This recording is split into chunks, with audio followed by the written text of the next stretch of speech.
Olá, tudo bem? Eu sou a Carol, do curso de História da PUC Paraná, e nós estamos em mais um Pense PUC-PR. Que tal a gente pensar um pouquinho hoje sobre as questões de história no Enem? Vem com a gente!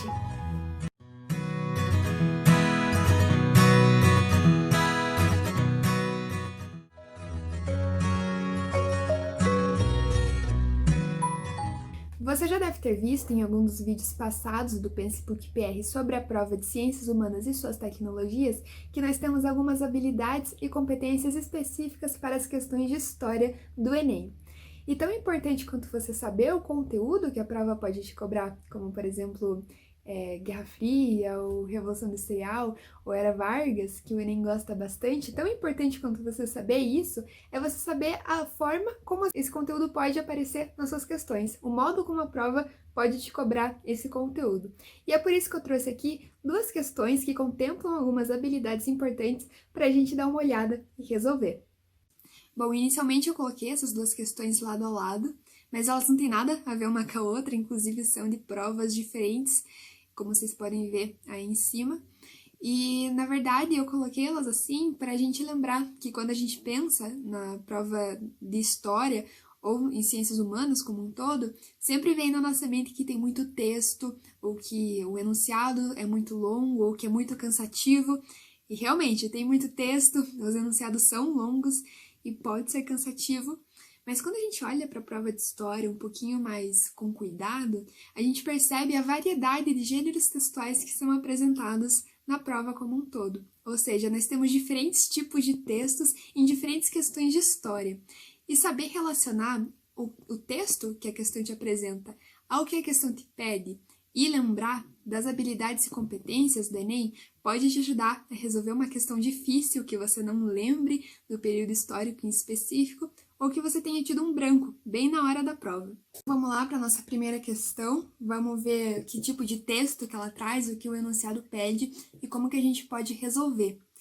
Então, eu vou ler o texto, vou ler o enunciado, daí a gente vai fazer uma pequena discussão e daí a gente vai para as respostas, pode ser? Então, vamos lá. Ela traz primeiro um texto que fala assim: a revolta da vacina, 1904, mostrou claramente o aspecto defensivo, desorganizado, fragmentado da ação popular. Não se negava o Estado, não se reivindicava a participação nas decisões políticas. Defendiam-se valores e direitos considerados acima da intervenção do Estado. E agora é o enunciado. A mobilização analisada representou um alerta, na medida em que a ação popular questionava, como vocês puderam ver, essa é uma questão sobre a revolta da vacina. Inclusive, será que não é um tema interessante para o próximo Enem, revolta da vacina? Fiquem atentos na revolta da vacina. Bom, o que eu quero pautar aqui é que muitas questões no Enem aparecem relacionadas a movimentos ou revoltas sociais, e uma das competências e das habilidades requer que o aluno avalie criticamente esses momentos. E no caso da nossa questão, não é muito difícil. Olha só, ela nos pergunta o que a população estava questionando naquele momento. E a gente não precisa ser um expert em revolta da vacina ou saber a resposta logo de cara para acertar. Uma estratégia interessante é contextualizar brevemente o momento, o local e o que você sabe sobre o assunto. E não precisa ser muita coisa. Por exemplo, com a revolta da vacina, o que a gente pode saber? Eu sei que a revolta da vacina aconteceu no Brasil. Isso parece simples, mas já é um primeiro passo. Eu sei também que a revolta da vacina aconteceu no Rio de Janeiro, a gente já especifica um pouco mais, e que ela foi feita pelas camadas populares porque elas não queriam tomar vacina. Pô, com isso daí já dá para resolver a questão. Vamos voltar lá no texto, e reler esse trecho em específico. Não se negava o Estado, não se reivindicava a participação nas decisões políticas. Defendiam-se valores e direitos considerados acima da intervenção do Estado. Fiquem com isso na cabeça e agora a gente vai para as alternativas. Vamos lá, nós temos 5 alternativas: a alta de preços, a política clientelista, as reformas urbanas, o arbítrio governamental e as práticas eleitorais. Vamos lá, uma por uma. A população estava questionando a alta dos preços? Não, o texto nem mesmo menciona isso. A política clientelista? Também não. Pô, beleza, a gente tá na Primeira República, e isso realmente estava acontecendo no momento, mas é a mesma coisa da alternativa passada. O texto nem mesmo menciona isso em específico. As reformas urbanas? Mesma coisa, muito menos não menciona isso. Se não menciona, se você não vê ali no texto e você não consegue relacionar de alguma forma em específico do enunciado da questão ao texto, não marque. O arbítrio governamental? Pô, esse sim, olhem ali no texto. Defendiam-se direitos considerados acima da intervenção do Estado. Ou seja, a população questionava naquele momento até onde ia a autoridade do Estado para obrigar elas a tomar vacina. Vamos só dar uma olhada ali na última questão. As práticas eleitorais? Pô, também não. O próprio texto falava que eles não necessariamente estavam reivindicando uma maior participação política. Por isso que a gente fica com a alternativa D. Beleza, conseguiram entender? Uma outra dica que eu tenho para questões que têm textos muito longos é a gente antes se voltar ao enunciado, ler o que o enunciado está pedindo, para então ter uma leitura mais direcionada e focada em aspectos mais específicos quando a gente se voltar aos textos. E nessa próxima questão que eu selecionei, nós temos 2 textos para analisar. Por isso que a gente antes vai ler o enunciado para verificar o que ele quer realmente. E o enunciado é: as críticas desses cronistas ao processo de colonização portuguesa na América estavam relacionadas a... Bom, a partir disso a gente já pode extrair duas coisas importantes. A primeira é que é uma questão sobre colonização portuguesa na América, que é um tema muito cobrado no Enem, fiquem atentos. E a segunda é que os textos são escritos por cronistas da época da colonização portuguesa na América. E necessariamente eles têm que apresentar uma crítica sobre um ponto em comum. Então agora a gente vai ler cada um desses textos e verificar o teor deles para então partir para as respostas, beleza? Então o texto 1 vai falar assim: e pois que em outra coisa nesta parte me não posso vingar do demônio, admoesto da parte da cruz de Cristo Jesus a todos que este lugar lerem, que deem a esta terra o nome que com tanta solenidade lhe foi posto, sob pena de a mesma cruz, que nos há de ser mostrada no dia final, os acusar de mais devotos do pau-brasil do que dela. Olha só, a gente já pode ter uma clara ideia da crítica desse texto em específico. Ele basicamente está criticando a ganância dos portugueses que estavam, segundo o autor, adorando mais o pau-brasil do que a cruz, do que a religião católica. E agora a gente vai lá para o texto 2, para ver o que o texto 2 está falando para a gente.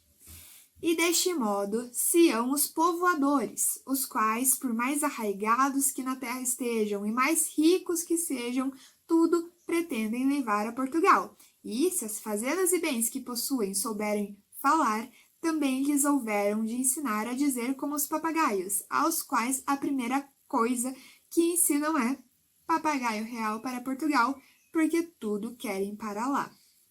Vejam aqui que o autor basicamente fala que os portugueses querem levar tudo que existe na terra, que é o Brasil, para Portugal. E isso nos lembra do quê? Do extrativismo, que pode ser relacionado ao primeiro texto quando a gente lembra do pau-brasil. Bom, pessoal, agora que a gente fez esse raciocínio, a gente sabe dessas coisas, vamos lá analisar as alternativas. As críticas desses textos estão relacionadas, primeiro, à utilização do trabalho escravo. Olha, eu não vi eles mencionando o trabalho escravo. Como que eu vou marcar uma alternativa que nem sequer se relaciona com o conteúdo do texto?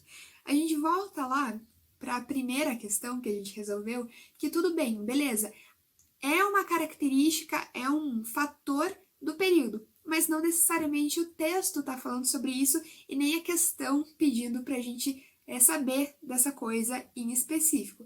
Então, não vamos marcar. A próxima, a implantação de polos urbanos. Poxa, não está nem perto do raciocínio que a gente elaborou. Vamos lá.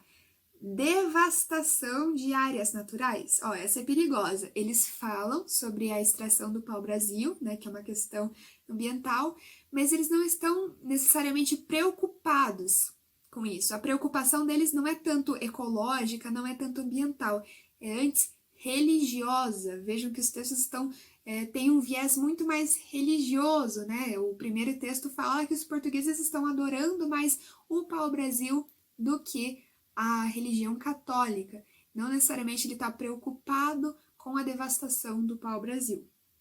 Vamos continuar. A ocupação de terras indígenas também não se encaixa com o nosso raciocínio e nem com o conteúdo dos textos. Então vamos lá para a nossa última esperança.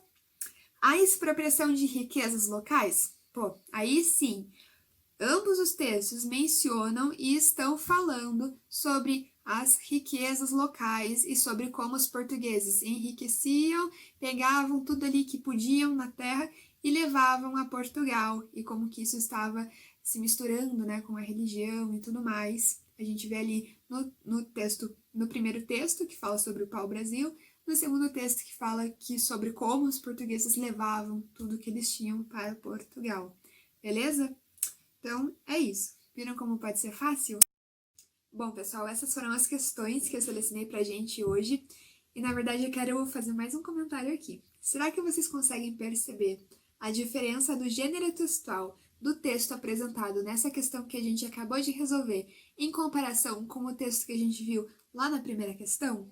O texto da primeira questão era o trecho de um livro do historiador José Murilo de Carvalho. E vocês não precisam saber quem ele foi, fiquem tranquilos, só estou falando aqui para contextualizar.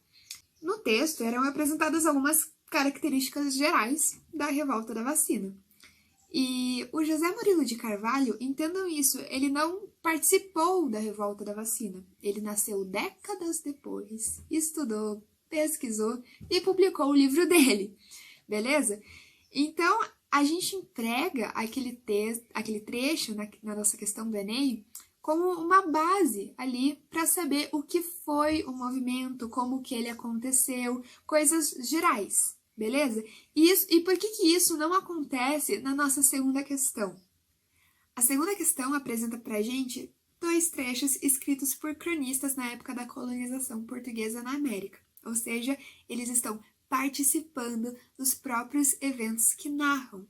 E a nossa leitura inevitavelmente vai ser diferente, porque esse texto possui um olhar bem mais inserido naqueles próprios eventos e é um ponto de vista bem mais específico.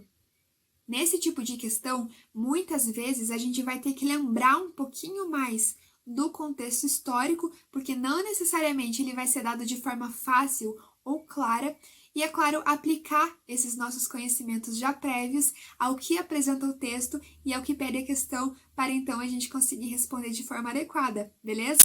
Pessoal, esse foi mais um vídeo do Pense PUC PR, espero que tenha ajudado vocês. Se vocês gostaram, não esquece de dar um like, se inscrever no canal da PUC e ativar o sininho de notificações, beleza? Bom Enem!